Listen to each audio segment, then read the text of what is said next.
Hi ஒருவன் எல்லோரும் எப்படி இருக்கீங்க? நல்லா இருப்பீங்கன்னு நினைக்கிறேன். நம்ம சேனலுக்கு முதல் முறையாக இருந்தால் சப்ஸ்கிரைப் பண்ணலாம் பண்ணுங்கள். முக்கியமாக இந்த கரியர் கைடன்ஸ் நம்மக்கிட்ட இருந்து வேணும்னு நினச்சிங்கன்னா கண்டிப்பாக நீங்கள் சப்ஸ்கிரைப் பண்ணுங்கள். உங்களுக்கு கண்டிப்பாக நம்ம சேனல் யூஸ்ஃபுல்லாக இருக்கும். இன்ஜினியரிங் அட்மிஷன்னாலும் சரி, இல்லை பார்த்திங்கன்னா ஏதாவது ஒரு arts and science college and also paramedical and NEET சம்மந்தப்பட்டது எல்லாத்துக்குமே நம்ம பேசுவோம். கண்டிப்பாக நம்ம சேனலை சப்ஸ்கிரைப் பண்ணி வச்சு கீழே அந்த பெல் ஐக்கனை கிளிக் பண்ணி அண்ட் வாட்ஸ்அப் சேனல் லிங்க்கில் ஜாயின் பண்ணுங்கள். முக்கியமாக இந்த வீடியோக்கு ஒரு லைக் போடுங்க. ஏன்னா ரொம்ப முக்கியமான விஷயம் பேச போகிறோம். இதில் என்னென்னா மேக்ஸ் கொஸ்டின் பேப்பர் மாடரேட்டாக வந்திருக்கு. இதை பற்றின ஒரு விஷயத்தையும் பேச போகிறோம். அண்ட் ரொம்ப முக்கியமான விஷயம், கட் ஆஃப் டிக்ரீஸ் ஆகுமா இன்க்ரீஸ் ஆகுமான்னு பேச போகிறோம். அண்ட் அடுத்த எக்ஸாம் ஃபிசிக்ஸ் கெமிஸ்ட்ரி எப்படி வரப்போகுது, சிபிஎஸ்சிக்கு பார்த்திங்கன்னா மேக்ஸு ஃபிசிக்ஸு கெமிஸ்ட்ரி எப்படி வந்திருக்கு, நம்ம கூட ரிலேட் பண்ணி பார்க்குறது எப்படி, அண்ட் ஆல்சோ பார்த்திங்கன்னா ரொம்ப முக்கியமான விஷயம், இந்த வருஷம் கட் ஆஃப் டிக்ரீஸ் ஆகிறதுனால உங்களுக்கு எந்த கட் ஆஃப் சேஃபாக இருக்கும், மேக்ஸில் எந்த மார்க் எடுத்தால் சேஃபாக இருக்கும், இது எல்லாமே இந்த வீடியோவில் நம்ம பார்க்க போகிறோம். அண்ட் ப்ளஸ் உங்களுக்கு ரொம்ப ஒரு முக்கியமான விஷயம் சொல்கிறேன். Management quota and government quota இதுக்கும் என்ன சின்ன வித்தியாசம். இப்போ மேனேஜ்மெண்ட் கோட்டாவில் காலேஜ் ஃபோன் பண்ணுறாங்கல்ல, வந்து சேருங்கன்னு டிமாண்ட் பண்ணுறாங்கல்ல, அதெல்லாம் என்னென்னு பேசுவோம். வீடியோவை ஸ்கிப் பண்ணாமல் பாருங்கள். இப்போ ஃபஸ்ட் ஆஃப் ஆல் இந்த பிரச்சனையை முடிச்சுருவோம். எல்லாருமே மரண பயத்தில் இருக்காங்க. பயப்படணும்னு அவசியமே இல்லை. மேக்ஸ் மாடரேட் தம்பி, உனக்கு மட்டும் மாடரேட் இல்லை, எல்லாத்துக்குமே மாடரேட் தான். ஸோ கட் ஆஃப் டிக்ரீஸ் ஆக போகுது. டிக்ரீஸ்னால் என்னங்க சார் அப்படின்னு கேட்டிங்கன்னா, போன வருஷம் பார்த்திங்கன்னா இப்போ பெரிய காலேஜ், ஒரு எக்ஸாம்பிளுக்கு ஈஸ்வர், கேபிஆர், இந்த மாதிரி கோயம்புத்தூரில் இருக்க காலேஜஸ், இந்த மாதிரி சில சாய்ராம் இன்ஸ்டியூட்டு, சென்ட் ஜோசப், இந்த மாதிரி இருக்க காலேஜஸ் எல்லாம் போன வருஷம் பார்த்திங்கன்னா 185க்கு ஒரு கம்ப்யூட்டர் சயின்ஸ் க்ளோஸ் ஆகியிருந்தால் இந்த வருஷம் 177க்கே கிடைக்குங்கிறது தான் கட் ஆஃப் டிக்ரீஸ்னு அர்த்தம். ஸோ எந்த அளவுக்கு கிடைக்குங்கிறது இப்போ கரெக்டாக சொல்ல முடியாது. ஏன்னா ஃபிசிக்ஸ் கெமிஸ்ட்ரி இன்னும் முடியல. சிபிஎஸ்சிக்கு தான் முடிஞ்சிருக்குது, ஸ்டேட் போர்டுக்கு இன்னும் முடியலை. ஃபிசிக்ஸ் கெமிஸ்ட்ரி முடியாதனால கொஞ்சம் வெயிட் பண்ணுவோம். ஆனால் எனக்கு தெரிஞ்சு கட் ஆஃப் எவ்வளோ டிக்ரீஸ் ஆக போகும்னு தெரியாது. ஆனால் மார்ஜின் லெவலில் ஆக போகிறதுல வென்டாஸ்டிக்காக, அதாவது நிறைய டிக்ரீஸ் ஆக போகுது. 185க்கு போன வருஷம் கிடைச்ச காலேஜ்னா இந்த வருஷம் 175 177க்கே கிடைக்க போகுது. அந்தளவுக்கு டிக்ரீஸ் ஆக போகுது. ஸோ அதனால் நீங்கள் பயப்படணுங்கிற அவசியம் கிடையாது. உங்களுக்கு மட்டும் மேக்ஸ் மாடரேட் கிடையாது, எல்லாத்துக்குமே மாடரேட் தான். ஒன்றுமே எழுதலையா, நீ எதாவது எழுதி வச்சிருக்கியா, 50 60 எடுக்கிறியா, அப்போவும் உனக்கு ஹோப் இருக்குது. ஃபிசிக்ஸ் கெமிஸ்ட்ரி இருக்குது, அதில் நீ 80 90 எடு, கண்டிப்பாக உன்னுடைய கட் ஆஃப் வரும். இந்த வாட்டி 150க்கு மேலே எடுத்தாலே நல்ல காலேஜஸ் கிடைக்கிறதுக்கு நிறைய வாய்ப்பு இருக்குது. இது தெரியாமல் 150 140 வரும். அப்புறம் மேக்ஸில் நான் 50 மார்க் தான் எடுக்க போகிறேன், 60 மார்க் தான் எடுக்க போகிறேன், 70 மார்க் தான் எடுக்க போகிறேன்னு சொல்லி இப்போவே மேனேஜ்மெண்ட் கோட்டாவில் போய் சேர்றதுங்கிறது முட்டாள்தனம். இதையே காலேஜ் சாதகமாக பண்ணிக்கிறாங்க. என்னென்னா ஃபோன் பண்ணி கூப்பிட்டுறாங்க, நீங்களும் போய் எங்கள் விசாரிக்கிறீங்க, கம்ப்யூட்டர் சயின்ஸ்னு 8 லட்சம், ஈசினா 6 லட்சம், இந்த காலேஜில் 8 லட்சம், வேறு காலேஜில் 10 லட்சம், நாங்களாம் பிராண்டு, இந்த மாதிரி தான் நாங்கள் இருப்போம். அது என்ன பிராண்டு எனக்கு ஒன்றும் புரியல. அப்போ தமிழ்நாட்டில் பார்த்திங்கன்னா 450 கல்லூரிகள் உள்ளன. இதில் டாப் கல்லூரின்னு பார்த்தீங்கன்னா, வெயிட்டான கல்லூரின்னு பார்த்தீங்கன்னா கிட்டத்தட்ட 50 காலேஜ் பக்கம் இருக்குது. இதில் அதுலேயும் டாப் மோஸ்ட்னு பார்த்தீங்கன்னா ஒரு டாப் 20 இருக்குது. எல்லாம் பிராண்டுன்னு என்ன அர்த்தம்? பையனுக்கு அந்த காலேஜில் ஃபீஸ் கட்டி படிக்க முடியலன்னா உங்களுக்கும் நல்ல காலேஜஸ் படிக்கிறதுக்கு இருக்குது, பின்னாடிக்கு நிறைய காலேஜஸ் இருக்குது. கவுன்சிலிங்கில் மட்டும் கிட்டத்தட்ட பார்த்தீங்கன்னா 1.25 லட்சம் சீட்டு இருக்குங்க. இதெல்லாம் மிஸ் பண்ணிவிட்டு நீங்கள் மேனேஜ்மெண்ட் கோட்டாவில் போய் சேர போகிறீங்களா? நிறைய விஷயங்கள் பேசணும், நிறைய விஷயங்கள் நான் சொல்லணும்னு நினைக்கிறேன். இப்போ எக்ஸாம் டைமில் நான் எதுவும் பேச விரும்பலை. உங்களுடைய பயத்தை போக்குறதுக்காக தான் இந்த வீடியோ. அண்ட் பேரண்ட்ஸ்க்கும் அண்ட் ஸ்டூடெண்ட்ஸ்க்கும் தான் இந்த வீடியோ மெயினாக. ஸோ என்னென்னா நான் டக்குன்னு சொல்லி முடிச்சிடுறேன், அப்புறம் நம்ம அந்த விஷயத்துக்கு வருவோம். மேனேஜ்மெண்ட் கோட்டா ஓசி பார்த்தீங்கன்னா 90+ இருக்கணுங்க இந்த வருஷம் கண்டிப்பாக. ஓசிக்கு நீங்கள் தயவுசெய்து ரொம்ப கம்மியான மேக்ஸ் மார்க் எடுத்திருந்தீங்கன்னா, எடுக்க போகிறீங்கன்னு தெரிஞ்சால் நீங்கள் இப்போவே மேனேஜ்மெண்ட் கோட்டாவில் சேர்ந்துருங்க. இல்லை ஒரு வேளை நீங்கள் பணம் இல்லாதவங்களாக இருந்தீங்கன்னா wait for physics chemistry mark, நீங்கள் வெயிட் பண்ணுங்கள். பிசி பார்த்தீங்கன்னா 80+ இருந்தாலே ஹோப் இருக்குங்க, சேஃபஸ்ட் ஜோன். எம்பிசிக்கு 75+ இருந்தாலே ஹோப் இருக்குங்க. 70 கிடைக்காதா சார்? பிசி ஒரு 75 மார்க்கில் கிடைக்கும். நீ இதில் அதிகமாக எடுக்கணும், ஒரு 90 95, ஒரு 80 90, ஒரு 85 90 அந்த மாதிரி எடுக்கணும். சரியா? எதாக இருந்தாலும். அடுத்து எஸ்சிக்கு பார்த்தீங்கன்னா 70+ ஒரு சேஃபஸ்ட்டாக இருக்கும். எஸ்சிஏக்கு 68+. நான் சொல்கிறது மேக்ஸ் மார்க் மட்டும் எவ்வளோ இருந்தால் நல்லாயிருக்கும். எஸ்டி 67+. ஸோ இது எல்லாமே ஒரு கணிப்பு தான்.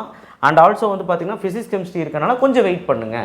சார் ஃபிசிக்ஸ் கெமிஸ்ட்ரி எப்படி வரும் அதை நான் இப்போ சொல்ல விரும்பலை. ஃபிசிக்ஸ் கெமிஸ்ட்ரியில் கட்டாயமாக நம்ம ரெடியாக இருக்கணும், எப்படி கேட்டாலும் எழுதுறதுக்கு ரெடியாக இருக்கணும். இதில் நம்ம சவாலாக ஏற்றுக்கணும். கண்டிப்பாக மேக்ஸில் பண்ண தப்பு இதில் பண்ணக்கூடாது.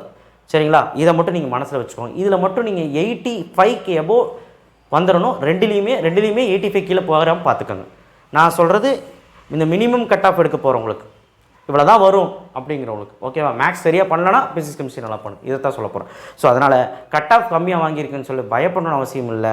முக்கியமாக வந்து பார்த்திங்கன்னா எம்பிசி, எஸ்சி, எஸ்சி, எஸ்டிலாம் எங்கேயுமே போகாதீங்க. நீங்கள் வீட்டிலே இருங்க.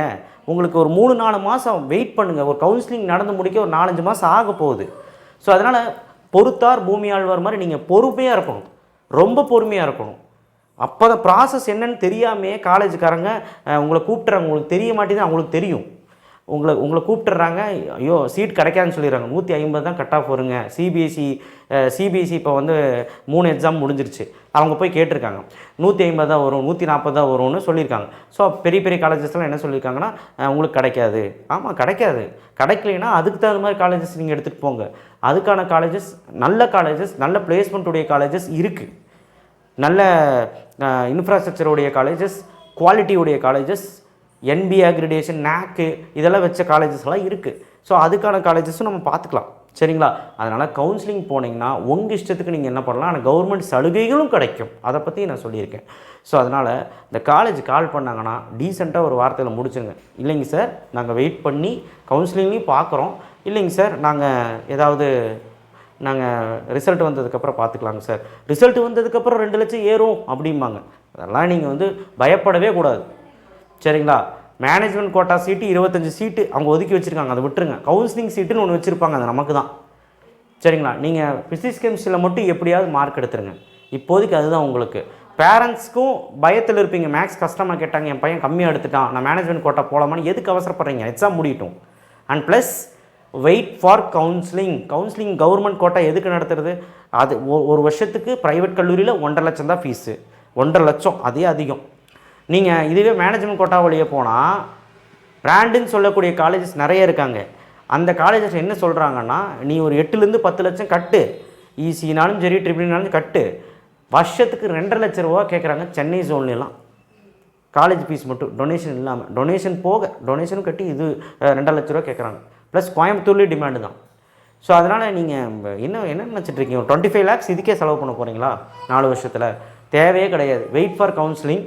ஸோ தயவு செய்து நீங்கள் வந்து உங்களுக்கு புரியாமல் எதுவும் பண்ணிகிட்டு இருக்காதீங்கிறத சொல்கிறேன். ஏன்னா உங்களோட புரியாமை தான் அவங்களோட வெற்றி, காலேஜோட வெற்றி. இப்போவே அவங்களுடைய சீட்டு வந்து பிடிச்சிடணும்னு பார்க்குறாங்க. அதனால் நீங்கள் தயவு செய்து போய் என்னென்னு பாருங்கள் தவிர, அவங்க கால் அட்டன் பண்ணி பொறுமையாக பேசுங்க தவிர, எதுவுமே கமிட் கொடுத்து டோக்கன் அட்வான்ஸோ இல்லை வந்து உங்களுடைய சர்டிஃபிகேட் ஹேண்டில் பண்ணுறதோ எதுவுமே பண்ண தேவையில்லை. வெயிட் ஃபார் கவுன்சிலிங், அவ்வளோதான் நான் சொல்லுவேன். ஏன்னா கட் ஆஃப் டிக்ரீஸ். போன வருஷம் மாணவர்களுக்கு ஒரு பெரிய ஒரு விஷயம் ஏன்னா கட் ஆஃப் இன்க்ரீஸ். யாரோ மார்க் எடுத்தாங்க. இந்த வருஷம் 150 மார்க் எடுத்தால் கூட அது நல்ல கட் ஆஃப் தான். ஒரு 140 எஸ்சிக்காரன் எடுத்திருந்தாலும் அது நல்ல கட் ஆஃப் தான். ஒரு 145 எம்பிசிக்காரன் எடுத்து ஒரு சிவில் மெக்கானிக்கல் வேணும், ஒரு ட்ரிபிள் வேணும்னா நல்ல கட் ஆஃப் தான். ஸோ அதனால் பயப்படணும்னு அவசியம் இல்லை. இங்கே யார் கொஞ்சம் எச்சரிக்கையாக இருக்கணும்னா ஓசி மட்டும்தான். ஓசிக்கு தான் வாய்ப்புக்கு ரொம்ப கம்மியாக இருக்கும். பிசிக்கு வந்து பார்த்திங்கன்னா உங்களுக்கு இன்னும் வாய்ப்பு இருக்குது. இதில் மட்டும் எப்படியும் 85க்கு மேலே எடுத்துருங்க, சரிங்களா? ஸோ அதனால் வெயிட் ஃபார் கவுன்சிலிங், இதைத்தான் நான் சொல்லுவேன். நீங்கள் அவங்களுடைய இதில் போய் விழுந்துடாதீங்க. அப்புறம் 5000 ரூபா 10000 ரூபா கட்டிட்டு கவுன்சிலிங் வந்ததுக்கப்புறம் ஐயோ இவ்வளோ ஆப்ஷன் இருக்கா கவுன்சிலிங்கில், இதெல்லாம் விட்டுட்டு நான் வந்து தெரியாமல் போய் சேர்ந்துட்டேனே. பணத்தை போய் கேட்டிங்கன்னா பணத்தையும் தரமாட்டாங்க, சர்டிஃபிகேட்டையும் தரமாட்டாங்க. நீங்கள் அங்கே தான் படிக்கணும்பாங்க. என்ன பண்ணுவீங்க? அது மாதிரி காலேஜஸ் எல்லாம் பண்ணுவாங்க. ஸோ அதனால் இப்போவாது கண்ணை முழிச்சுக்கோங்க. தேவையில்லாமல் பயப்பட வேணும். யார் மேக்ஸில் ரொம்ப கம்மியாக எடுக்கிறான், பிசிக்காரெல்லாம் ஒரு 40-50 தான் வரும் அப்படின்னா நீ மேனேஜ்மெண்ட் கோட்டாவில் போகிறோன்னா பணம் இருக்குன்னா நீ போய்க்க. பணம் இல்லைன்னா ஸ்டில் தோ நீ பிசிக்ஸ் கெமிஸ்ட்ரி நல்லா பண்ண ட்ரை பண்ணு. பணம் இருந்தால் மட்டும் போய்க்க. நான் சொல்கிறது என்ஜினியரிங் காலேஜஸ் பற்றி சொல்லிக்கிட்டு இருக்கேன், சரிங்களா? ஸோ அதனால் இந்த வருஷம் மேக்ஸ் மாடரேட், அதனால் தைரியமாக இருங்க. கட் ஆஃப் டிக்ரீஸ் ஆக போகுது. எவ்வளோ டிக்ரீஸ் ஆக போகுதுங்கன்னா ஒரு 10லேருந்து 15 கட் ஆஃப் வரைக்கும் டிக்ரீஸ் ஆக வாய்ப்பு இருக்குது. ஃபிசிக்ஸ் கெமிஸ்ட்ரி பொறுத்து தான் எல்லாமே. ஃபிசிக்ஸ் கெமிஸ்ட்ரி ரெண்டுமே ஈஸினா பிரச்சனை இல்லை. ஏதோ ஒன்று திரும்பவும் மாடரேட் பண்ணிட்டாங்கன்னா இன்னும் கொஞ்சம் கட் ஆஃப் டிக்ரீஸ் ஆகுங்கிறது சொல்லிக்க விரும்புகிறேன். ஏன்னா சிபிஎஸ்சிக்கு maths moderate, chemistry easy, physics கஷ்டம். இப்போ நமக்கு மேக்ஸ் மாடரேட் என்ன ஆக போகுதுன்னு பொறுத்து தான் பார்க்கணும். அதனால் பயப்பட வேண்டாம். நான் சொன்னதெல்லாம் கேட்டு எக்ஸாமை நல்லா பண்ணுங்கள். இப்போது எக்ஸாம் பற்றி மட்டும் யோசிங்க. நீங்கள் கவுன்சிலிங், இந்த காலேஜ் அட்மிஷன் அதெல்லாம் அப்புறம் பார்த்துக்கலாம். ரிசல்ட் வந்ததுக்கப்புறம் ஒரு ரேட்டு, ரிசல்ட்டுக்கு முன்னாடி ஒரு ரேட்டு, ஒரு நாள் ரேட்டு ஏற்றிட்டு தான் இருப்பாங்க. நீங்கள் கண்டுக்காதீங்க. இன்றைக்கி ஒரு ரேட் 5 லட்சம் சொல்லுவாங்க, டிமாண்டுனா 4 நாள் கழிஞ்சு நிறைய பேர் வரதை பார்த்தா 10 லட்சம் சொல்லுவாங்க. அதெல்லாம் நீங்கள் கண்டுக்காதீங்க. ஆளுக்கு தகுந்த மாதிரி சொல்லிகிட்டு இருப்பாங்க. டெய்லி நீங்கள் ஒரு வாரம் நீங்கள் வந்து டிமாண்ட் ஏற்றுக்கிட்டே இருப்பாங்க. நீங்கள் கண்டுக்காதீங்க. நீங்கள் கவுன்சிலிங் போங்க, கவுன்சிலிங் என்ன சலுகை தராங்களோ அதை ஏற்றுக்குங்க, கவுன்சிலிங்க்கு வெயிட் பண்ணுங்கள். சரிங்களா? That's it. அதை விட்டுட்டு தேவையில்லாமல் போட்டு குழப்பிக்காதீங்க. நிறைய பேர் குழப்பி விடுவாங்க இந்த டைமில். தேங்க்யூ. ஷேர் பண்ணுங்கள், சப்ஸ்கிரைப் பண்ணுங்கள், மறக்காமல் பெல் ஐக்கானை ப்ரெஸ் பண்ணுங்கள். தைரியமாக ஃபிசிக்ஸ் கெமிஸ்ட்ரி நல்லா படித்து நல்ல மார்க் எடுங்க இப்போதைக்கு. தேங்க்யூ.